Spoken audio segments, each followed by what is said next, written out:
Hello mga ka-insan, ka-YouTube, mga ka-Facebook, good morning. So ngayong araw na to, Martes, tayo ay magdidilig ng halaman.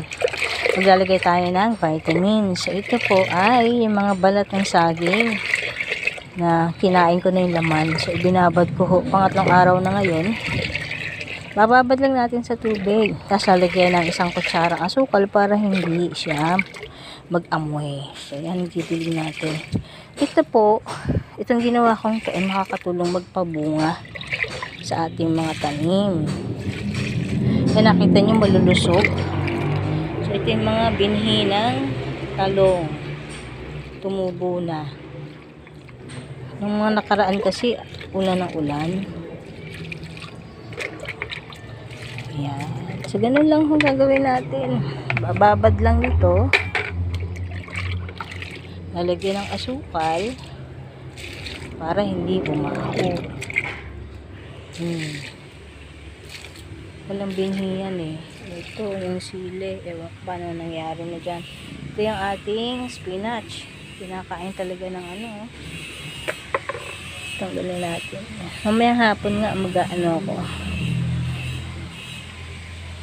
Maggagamas. Alam nyo yung gamas, magtatanggal ng damo. Kasi madami na. So, na dyan. Tayo. Hindi ko pala nadiligan. May ginagawa ko kasi dito sa bahay. Kaya, tinanggal yung hollow blocks. Lilinisin. Aayusin. Ito, pagkatapos nito,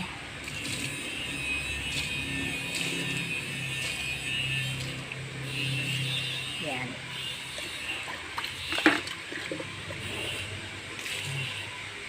Diba?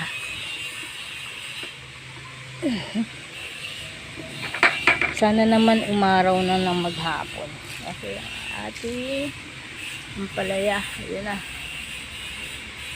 Sana umulan. Yan ang ating talbos, oh. Ayan, ang ating talong. Oh. Sana naman lumago ang ating talbos ng kamote. Okay. Next. Ito yung ginagawa. Yan, oh. Yan. Yeah.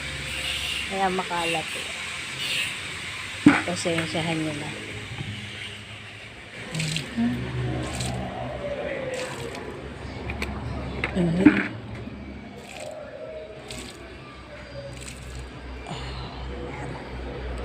Yung sili natin, ano nangyari?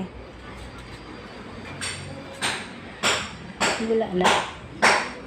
Wala na. Kinuha na yung sili. Hindi. Meron pa yun. Diba? Isa na lang ang natira. Ito ho, hindi ko tinatanggal. Kasi yan ay pansit-pansitan. Okay, yun lang. Maraming salamat sa panonood. Ingat po kayo palagi. Maliliit pa yung okra.